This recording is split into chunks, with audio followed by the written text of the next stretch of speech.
രാജമോഹൻ ചേട്ടാ, HRDS ഇന്ത്യയുടെ പ്രഥമ സവർക്കർ പുരസ്കാരത്തിന് മുതിർന്ന കോൺഗ്രസ് നേതാവും തിരുവനന്തപുരം MP യുമായ ശശി തരൂർ MP ക്കാണ് ആ പുരസ്കാരത്തിന് തരൂർ അർഹനായിരിക്കുകയാണ്.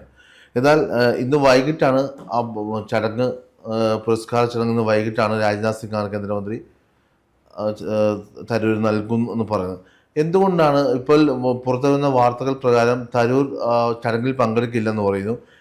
ഈ അവാർഡ് പ്രഖ്യാപിച്ചപ്പോൾ കോൺഗ്രസിന്റെ ഭാഗത്ത് മുതിർന്ന കോൺഗ്രസ് നേതാക്കളെല്ലാം രംഗത്തു നിന്നു, തരൂരിനെതിരെ രംഗത്തു നിന്നു.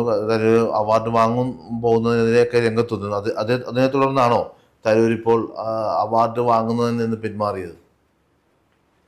പക്ഷെ ഞാൻ പല ഇഷ്യൂസിലും തരൂർ നിലപാടെടുക്കുന്നത് ഇഷ്യൂസുമായി ബന്ധപ്പെട്ട പല ഇഷ്യൂസുമായി ബന്ധപ്പെട്ടിട്ടാണ്. പല കാര്യങ്ങളിലും ഇപ്പോൾ മോഡിയല്ല, കേന്ദ്ര ഗവൺമെൻറ് ചെയ്ത എല്ലാത്തിനും കയറി എതിർക്കുക എന്നുള്ള സമീപനമല്ല തരൂർ സ്വീകരിക്കുന്നത്. പക്ഷെ ഇത് തികച്ചും സവർക്കറെ ഉപയോഗിച്ചുള്ള മറ്റൊരു രാഷ്ട്ര നിർമ്മിതിക്ക്, സവർക്കറെ കേന്ദ്രമന്ത്രിയായിക്കൊണ്ട് സ്വാതന്ത്ര്യ സമരവും അതുപോലുള്ള മറ്റ് രാഷ്ട്രീയ നിർമ്മിതിക്ക് തയ്യാറായിക്കൊണ്ടിരിക്കുകയാണ് BJP. അപ്പോൾ അത് BJPയുടെ രാഷ്ട്രീയ ലക്ഷ്യത്തിൻ്റെ ഭാഗം കൂടിയാണ് സവർക്കറിൻ്റെ കാര്യം. സവർക്കർ നേരത്തെ തന്നെ ഉണ്ടായിരുന്ന കഴിഞ്ഞ BJP ഗവൺമെൻറ് വന്നപ്പോൾ വാജ്പേയിയുടെ കാലത്തൊക്കെ ഇത് പറഞ്ഞുകൊണ്ടിരിക്കണം. അധികാരത്തിൽ വരുന്നതിന് മുമ്പ് പറയണമായിരുന്നു, മഹാത്മാഗാന്ധിക്ക് പകരം സവർക്കറെ നമ്മുടെ രാഷ്ട്രപിതാവായിട്ട് കാണണം എന്നുള്ള വാദം അവർക്ക് ഉയർത്താമായിരുന്നു. പക്ഷേ ഇത് ചില കേസുകളിൽ ഇപ്പോൾ തരൂരിനെ ടാർഗറ്റ് ചെയ്യുന്നതിൻ്റെ കാര്യം എന്താ?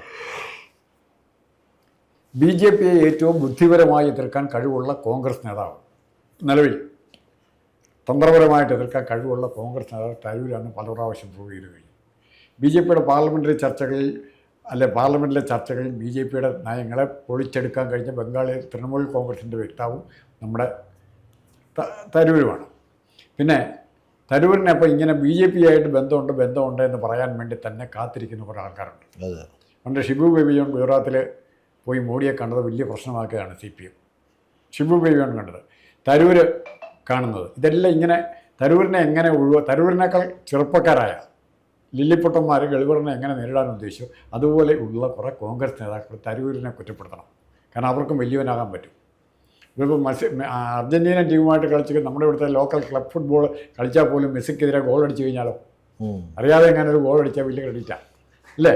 ഈ സമീപകാലത്തായിട്ടേ തരൂർ പൊതുവെ മോഡി സ്തുതിയും ഇങ്ങനെ പലപ്പോഴും നടത്തുന്നുണ്ട് മാധ്യമങ്ങളുടെ മുമ്പിൽ. അങ്ങനെ പറയുമ്പോൾ എന്താണ് മോഡി സ്തുതി പറഞ്ഞെന്നൂടെ പറയണം. അത് പറയാതെ നമ്മൾ വെറുതെ മോഡി സ്തുതി എന്ന് പറയുന്ന പോലെ ക്യാരിഡ് അവേ ആകാൻ പാടില്ല, ഒരു രാഷ്ട്രീയ പ്രൊപ്പഗാൻഡ ആകാൻ പാടില്ല. മോഡി സ്തുതി എന്താണ് തരൂർ പറഞ്ഞത് അത് വളരെ വ്യക്തമായിട്ട് പറയാൻ പറ്റണം. നമുക്കത് പറയുമ്പോൾ അങ്ങനെ ഒരു ആരോപണം ഉണ്ടെങ്കിൽ ഉണ്ടോ, എന്തെങ്കിലും പറയാനുണ്ടോ? അതെ, മോഡിയുടെ പല നിലപാടുകളെയൊക്കെ പരസ്യമായിട്ട് അത് മോഡിയുടെ നിലപാടുകൾ തരൂർ എതിർത്ത നിലപാട് പറഞ്ഞിട്ട് ആ നിലപാട് ശരിയോ തെറ്റോ എന്നുള്ളത് കോൺഗ്രസ് പാർട്ടി ചർച്ച ചെയ്യണ്ടേ. ആ കോൺഗ്രസ് ഒരു നിലപാടെടുത്തല്ലേ കോൺഗ്രസിന് അറിയത്തില്ലാത്ത കാര്യമാണ് നമ്മൾ എതിർക്കാൻ പറ്റില്ല. അല്ല, പൊതുവെ രാജ്മോഹൻ ഉണ്ണിത്താനും അതുപോലെ തന്നെ ഹിമമോഹനൊക്കെ പലപ്പോഴും തരൂരിനെതിരെ രംഗത്തുന്നുണ്ട്. തരൂരിനെതിരെ കടുത്ത നടപടി വേണമെന്നൊക്കെ ആവശ്യപ്പെട്ട് തരൂരിന് എന്ത് അച്ചടക്ക നടപടിയാണ് കോൺഗ്രസിൻ്റെ ഏത് നയങ്ങൾക്കെതിരായിട്ടാണ് തരൂർ പറഞ്ഞിരിക്കുന്നത്? അത് പറയണം. അത് പറയാതെ പലരും പറഞ്ഞിട്ട് കാര്യമുണ്ടോ? ഇവിടെ മോഡി രക്ഷപ്പെടുന്ന എന്താ? മോഡിയെ വസ്തുനിഷ്ഠമായി കോൺഗ്രസിന്റെ ഈ കുടുംബവാഴ്ചക്കെതിരെയൊക്കെ അദ്ദേഹം കഴിഞ്ഞ ഒരു 1-2 ആഴ്ചക്ക് മുമ്പ് ലേഖനമൊക്കെ എഴുതിയായിരുന്നു. അത് കോൺഗ്രസിന് നല്ലതാണോ ചീത്തയാണോ? കോൺഗ്രസിന് മഹാത്മാഗാന്ധി ഉൾപ്പെടെ ഒത്തിരി പേര് പറഞ്ഞിട്ടുണ്ട്. അവസാനം രാഹുൽ ഗാന്ധി പറഞ്ഞിട്ടുണ്ട്. രാഹുൽ ഗാന്ധി എന്താ പറഞ്ഞത്? നെഹ്റു കുടുംബത്തിൽ നിന്ന് പുറത്തൊരാൾ കോൺഗ്രസിൻ്റെ നേതൃത്വത്തിലേക്ക് വരണം എന്ന് പറഞ്ഞു അല്ലേ? അതുകൊണ്ടാണ് ഖാർഗെ ഇപ്പോൾ തൽക്കാലം പ്രസിഡൻ്റായിരിക്കുന്നത്. മറിച്ച് രാഹുൽ ഗാന്ധി ഒരു പാർലമെൻ്ററി പാർട്ടി യോഗത്തിൽ കഴിഞ്ഞതിൻ്റെ മുമ്പിലത്തെ തിരഞ്ഞെടുപ്പിൽ ഒരു പാർലമെൻ്ററി പാർട്ടി കോൺഗ്രസ് 50 തോറ്റമ്പി. രാഹുൽ ഗാന്ധി ആ മീറ്റിങ്ങിൽ പ്രസംഗിച്ചൊരു കാര്യം, വർക്കിംഗ് കമ്മിറ്റി മീറ്റിങ്ങിൽ പ്രസംഗിച്ച കാര്യം എന്താ? ഈ കോൺഗ്രസിൻ്റെ തോൽവിക്ക് ഇന്ന് വർക്കിംഗ് കമ്മിറ്റി കൂടിയിരിക്കുന്ന ഈ മെമ്പേഴ്സിൽ പലർക്കും പങ്കുണ്ട്. ഓരോരുത്തരും പേരെടുത്ത് പറഞ്ഞു, പലരുടെയും പേരെടുത്ത് പറഞ്ഞു. എന്നിട്ട് പേര് പറയാത്ത ഒറ്റയാളെ ഉണ്ടായിരുന്നുള്ളൂ, AK ആൻ്റണിയുടെ പേര് പറയാത്തതിൻ്റെ കാര്യങ്ങൾ ഇൻഡയറക്റ്റായിട്ട് പറഞ്ഞു. രാഹുൽ ഗാന്ധി പറഞ്ഞു, പ്രായത്തെ ബഹുമാനിച്ച് ഞാൻ പറയുന്നില്ല. ഇപ്പം തരൂരിനെ എങ്ങനെയെങ്കിലും കോൺഗ്രസ്സിലൊരു അൺഫിറ്റായിട്ട് തരൂരിനെ ഉപയോഗിച്ച് കോൺഗ്രസിനെ ആക്രമിക്കാനുള്ള ഊർജ്ജം കൊടുക്കുകയാണ് മോഡി ചെയ്യുന്നത്. പക്ഷെ തരൂരിനെ വിമർശിക്കുക വഴി, കാര്യങ്ങൾ അറിയാത്ത തരൂരിനെ വിമർശിക്കുക വഴി, ഇപ്പോൾ രാജമോഹൻ ഉണ്ണിത്താൻ തുടർച്ചയായിട്ട് തരൂരിനെതിരെ പ്രസ്താവന നടത്തുന്ന കോൺഗ്രസിന് നല്ലതാണോ ചീത്തയാണോ? തരൂർ ഇപ്പോഴൊരു കോൺഗ്രസ്സുകാരാണ്. ഇപ്പോൾ ഈ സമയം വരെ നമ്മൾ സംസാരിക്കുന്ന സമയം വരെ തരൂർ കോൺഗ്രസിൻ്റെ പ്രധാനപ്പെട്ട ഒരു നേതാവാണ് അല്ലേ? വർക്കിംഗ് കമ്മിറ്റിയിലുള്ള നേതാവായിരിക്കും. ഈ നേതാവ് എന്താ ചെയ്യാൻ പറ്റുന്നത്? എന്താണ് പണ്ട് മുരളീധരനെ പറ്റി എന്തെല്ലാം പറഞ്ഞു രാജ്മോഹൻ ഉണ്ണിത്താനെ പറ്റി മറ്റു പലർക്കും പറയാവുന്ന പല കാര്യങ്ങളും പറയാതിരിക്കുകയാണ്. ഉണ്ണിത്താൻ്റെ കാര്യം പറഞ്ഞുകൊണ്ടാണ് പറയുന്നത്. അപ്പോൾ ഉണ്ണിത്താൻ ഇത് തരൂരിനെ ആക്രമിക്കുന്ന ഒരു പ്രശസ്തിയാണ്. അത് എല്ലാവരും ചെയ്യുന്നൊരു പരിപാടിയാണ്. ഞാൻ സത്യമായിട്ടും വിചാരിച്ചിരുന്നു മോഡിയും പുട്ടിനുമായിട്ട് കൂടി കണ്ടപ്പോൾ ഉണ്ണിത്താൻ്റെ ഒരു പ്രസ്ഥാനം വിചാരിച്ചിരുന്നു, ന്യായമായിട്ട് വിചാരിച്ചിരുന്നു. മോഡിയെ തെറി പറഞ്ഞുകൊണ്ട് പുട്ടിനുമായിട്ട് കൂട്ടുകൂടില്ല, പുട്ടിനെ മോഡിയും കൂടി തെറി പറഞ്ഞുകൊണ്ട് പറയേണ്ടതായിരുന്നു തരൂരിൻ്റെ. കാരണം അത് കുറേ കൂടെ പബ്ലിസിറ്റി കിട്ടിയാൽ അതങ്ങനെ മറന്നുപോയി. അതുകൊണ്ടാണ് പറയാത്തത്. അപ്പോൾ തരൂരിൻ്റെ എന്തിപ്പം വന്നിരിക്കുന്ന സവർക്കർ അവാർഡ് തരൂർ മേടിക്കുകയോ ഇല്ലെന്ന് ആർക്കെങ്കിലും തീരുമാനമുണ്ടോ? അതെ, പുള്ളി വാങ്ങുന്ന ചടങ്ങിൽ പങ്കെടുക്കുന്നില്ലെന്ന് പുള്ളി ഔദ്യോഗികമായിട്ട് അറിയിച്ചു. ഔദ്യോഗികമായിട്ട് അറിയപ്പെട്ടു. ഈ HRDSൻ്റെ സ്ഥാപനത്തിലാണ് സ്വപ്ന സുരേഷ് കുറേ നാൾ ജോലി ചെയ്തിരുന്നറിയാമോ? അറിയാമല്ലോ. ആ സ്വപ്ന സുരേഷ് കൊടുത്ത പല ഇൻഫർമേഷൻസും പിണറായി വിജയനെതിരായിട്ട്, അല്ലെങ്കിൽ പിണറായി വിജയൻ്റെ മകനും ഒക്കെ എതിരായിട്ട് കൊടുത്ത പല ഇൻഫർമേഷൻസും ഇന്ന് ആര് ഉപയോഗിക്കുന്നുണ്ട്?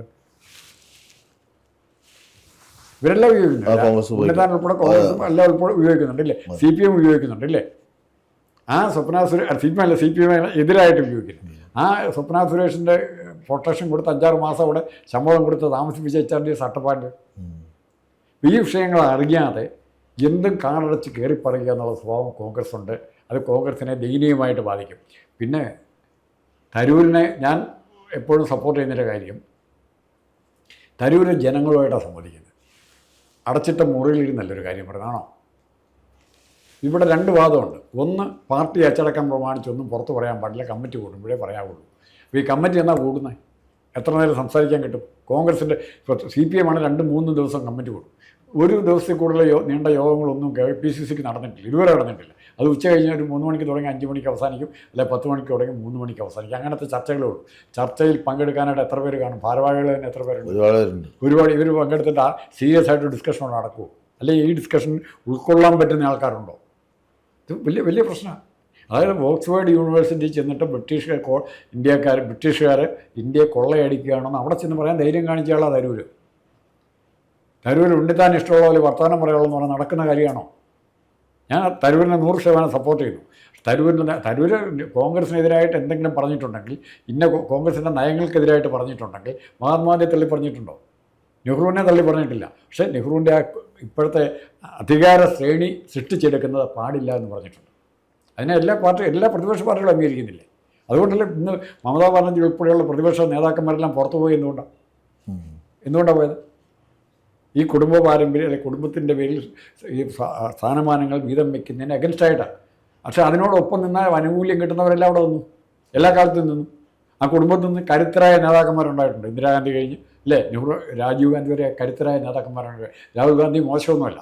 പക്ഷേ രാഹുൽ ഗാന്ധി ഒരു തടവുകാരനാക്കി കൊണ്ടു നടക്കാൻ നോക്കുന്ന കുറേ നേതാക്കന്മാരുണ്ട്. അവർക്ക് തരൂര് വെല്ലുവിളിയാണ്.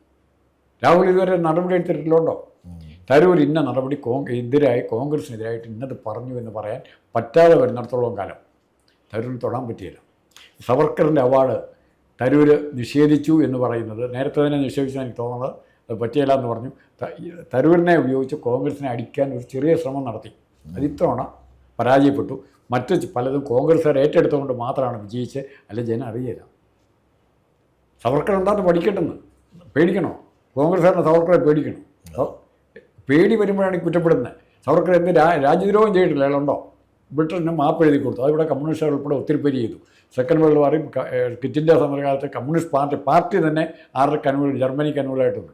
കാരണം റഷ്യയും ജർമ്മനിയായിട്ട് അനുകൂലമായിരുന്നു. അത്രയൊക്കെ ചെയ്തവരല്ലേ ഇവിടെ ഉള്ളത്. ഇപ്പോൾ ഒരു സവർക്കറിൻ്റെ പേര് നമ്മൾ തരൂരിനെ അടിക്കാനായിട്ട് ഉപയോഗിക്കുക എന്ന് പറഞ്ഞാൽ ഘട്ടം അത്രയേ ഉള്ളൂ.